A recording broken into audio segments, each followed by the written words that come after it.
کتاب ہم اور تواہم 16واں حصہ ہے انمول وظیفہ۔ وظائف کی سب سے پہلی سیڑھی ہے سچی توبہ، دوسری ہے تزکیہ نفس۔ کسی بلند عمارت تک رسائی کا واحد ذریعہ سیڑھیاں ہوں، اور کوئی صحت مند انسان وقت بچانے کے لیے 2 3 سیڑھیاں پھلانگتا اوپر جانے کی کوشش کرے تو نہ صرف اس کے پاؤں بلکہ سانس بھی جواب دینے لگے گی، جبکہ گرنے کا خطرہ الگ ہوگا۔ لہٰذا ترتیب کا خیال رکھنا صرف اہم نہیں بلکہ لازم ہے۔ وہ کہانی سنی ہوگی کہ ایک اسٹوڈنٹ سے پوچھا گیا کہ خود کھانا کیوں نہیں بنا لیتے، تو وہ کہتا ہے کہ کتاب میں لکھی ہر ترکیب اس بات سے شروع ہوتی ہے کہ ایک صاف برتن لیں۔ ہمارے دل اور نفس اور عمل کے کان اور آنکھ کے برتن صاف ہی نہیں ہوتے، تو صرف زبانی اذکار و وظائف سے یہ تو ممکن ہے کہ اس ذکر کی نیکی لکھ لی جائے، لیکن وعدے کی پہلی سیڑھی پاسورڈ کا صرف ایک حرف، فقط ایک ہند سا چھوٹ جاتا ہے تو اپنا ہی فون، اپنا ہی اکاؤنٹ نہیں کھل پاتا۔ اسی طرح وہ شرط پوری نہیں ہو رہی ہوتی کہ تم اللہ کی حفاظت کرو، اللہ تمہاری حفاظت کرے گا، یعنی اللہ کے احکام کی حفاظت کرو۔ پھر یہاں پر محذوف ہے مگر موجود تو ہے نا، پھر اللہ تمہاری حفاظت کرے گا۔ ویسے تو کافر بھی دنیا میں حفاظت سے ہی دکھائی دیتے ہیں، تو یہ اللہ الرحمن ہی کی مہلت ہے، مگر اللہ الرحیم کی رحمت تو خاص مومن کے لیے ہوگی۔ شیطان سستی اور وسوسے ڈالنے پہنچ جائے تو اس کے شر سے اللہ کی پناہ مانگنی ہے۔ ربی اعوذ بک من ہمزات الشیاطین و اعوذ بک ربی ان یحضرون۔ اے میرے رب، میں شیاطین کی اکساہٹوں سے تیری پناہ مانگتا ہوں، اور میں تیری پناہ مانگتا ہوں اے میرے رب کہ وہ میرے پاس آئیں۔ ایک دعا، اللہم اجرنا من النار، اے اللہ ہمیں آگ سے بچا لے۔ فجر اور مغرب کی نماز کے بعد 7 بار پڑھنی چاہیے۔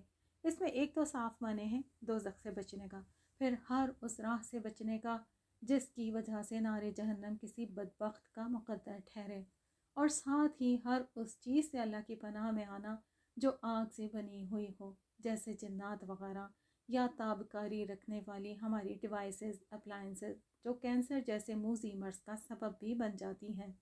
اللہ اعلم۔ ایک اور قابل توجہ بات ہے کہ پورے قرآن میں اور حدیث میں کسی ڈاکو، ظالم، جابر، کافر کو اس طرح خبردار نہیں کیا گیا ہے جس طرح سود کے دینے اور لینے، اس پر گواہی دینے، اس کا حساب کتاب رکھنے والے چاروں طرح کے انسانوں کے لیے وعید آئی ہے کہ یہ اللہ اور رسول اللہ صلی اللہ علیہ وسلم سے جنگ کے برابر ہے۔ حدیث میں یہاں تک بھی ہے کہ جو توبہ طائب ہوئے بغیر مر گیا تو اس ہولناک دن جبکہ صرف اخلاص نیت کے ساتھ ہی نیکی کا سکہ چلے گا، ان لوگوں کی ابتدا ہی اس بات سے ہوگی کہ سود کے مال سے کی گئی تمام تر نیکیاں ہوا کے ذرات کی طرح فنا ہو چکی ہوں گی۔ قیامت کے دن جب فرشتے اٹھانے آئیں گے تو ان کو یاد دلائیں گے کہ تم تو اللہ سے جنگ کی حالت میں مر گئے تھے، اب زندہ ہونے پر اپنا اسلحہ سنبھال لو۔ سمجھنے کی بات یہ ہے کہ تزکیہ ہی تو ہے جس پر اللہ تعالیٰ کی طرف سے ہر خوف و غم سے نجات کی یقین دہانی اور حفاظت کے وعدے ہیں۔ نفس کے تزکیے کی یہ دعا ہے، اللہم آتی نفسی تقواہا وزکیہا انت خیر من زکاہا انت ولیہا و مولاہا۔ اے اللہ میرے نفس کو اس کا تقوی عطا کر اور اس کو پاک رکھ، تو ہی اس کو پاک اور تو ہی اس کو بہترین پاک کرنے والا ہے، تو ہی اس کا ولی اور مولا ہے۔ اور افضل الذکر لا الہ الا اللہ و افضل الدعاء الحمدللہ۔ یہ بات بہت مختصر سی ہے لیکن انتہائی گہرا موضوع ہے۔ سورۃ الفاتحہ بلکہ قرآن شروع ہی الحمدللہ سے ہوتا ہے۔ رب کون ہے اور عبد کیا ہوتا ہے، اگر صرف اتنی بات کو اچھے سے سمجھ لیا جائے تو انشاءاللہ اس تعلق کا تقاضا نبھانا آسان ہی نہیں بلکہ باعث مسرت بن جائے گا۔ تو پھر انسان سے ایک اچھے انسان اور اچھے انسان سے ایک صالح مسلمان بننے کا سفر بھی خوشگوار بنتا چلا جائے گا۔ دین کے اس فلسفے کو اچھے اساتذہ سے سیکھنے اور سمجھنے کی ضرورت کبھی ختم نہیں ہوتی۔ الحمدللہ ہم تو اس دور میں رہتے ہیں کہ کہیں جائے بغیر بھی مستند اساتذہ سے کسی بھی وقت تھوڑا تھوڑا کر کے بہت کچھ سیکھ سکتے ہیں۔ کرنا صرف اتنا ہے کہ کانوں میں جگہ بنانی ہے۔ وہ جو بہت سا کاٹھ کباڑ ہمارے کانوں میں مسلسل جاتا رہتا ہے، وہ انہیں اتنا بوجھل کر دیتا ہے کہ دل کے کان مزید بوجھ لینے اور اچھی بات کو جگہ دینے سے انکاری بن جاتے ہیں۔ جب کانوں سے نور کی کرنیں دل میں نہیں اترتی تو پھر دل کی آنکھیں بھی اندھیرا پار کر کے کھلنے پر آمادہ نہیں ہوتی، اندھیرا پا کر کھلنے پر آمادہ نہیں ہوتی۔ ہم نے دیکھا کہ جادو کرنے کے لیے شیطان کو بول بول کر بھی خوش کیا جاتا ہے، اور عمل بھی جس کا توڑ بہت ہی سادہ مل گیا کہ ہم اللہ کو خوش کریں، کیونکہ اس کے اختیار میں تمام خیر ہے۔ توجہ اس طرف دینی ہے کہ ہمارے ہاتھ تسبیح پر تو خوب خوب بول کر رب کو پکارتے تعریف کرتے ہیں، لیکن وہی اللہ جب حکم دیتا ہے کہ حق کا کلمہ بولو، لوگوں سے بھلی بات بولو، جھگڑنے کے بجائے نرم اور مماثلت والی بات بولو، صرف سچ بولو یا یہ کہ جھوٹ نہ بولو، دل پر نیزے مارنے والی بات ہرگز مت بولو، دوسرے کی عزت تار تار کرنے والی بات بالکل نہ بولو، دھمکی کے الفاظ نہ بولو، اطراحٹ والی بات نہ بولو۔ تو بھلا ہم میں سے کتنے لوگ اس پر عمل کر کے رب کو راضی کر لیتے ہوں گے؟ جو رب الفتاح ہے، ہر بند در کو کھولنے پر قادر ہے، جس کے پاس ہر خیر کی چابی اور ہر شر کے لیے تالا موجود ہے، اس کو اس پہلو سے خوش کرنا اتنا ناممکن کیوں ہو جاتا ہے؟ حالانکہ یہ جد و جہد لوگوں کے سامنے جھکنے نہیں بلکہ خالق کی خوشی کے آگے سر تسلیم خم کرنے کے لیے کی جاتی ہے۔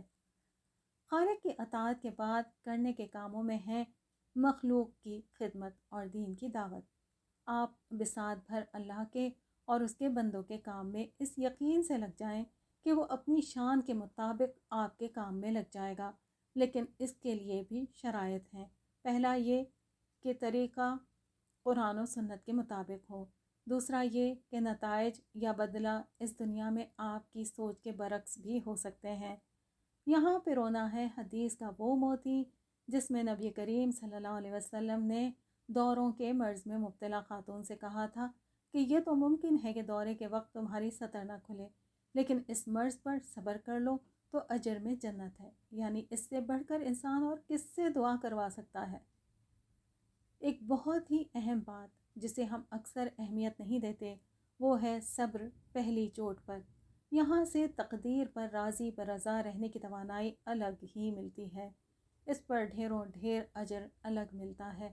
ہم سب جب تک زندہ ہیں آزمائش خمسہ میں سے کوئی نہ کوئی تو آنی ہی ہے۔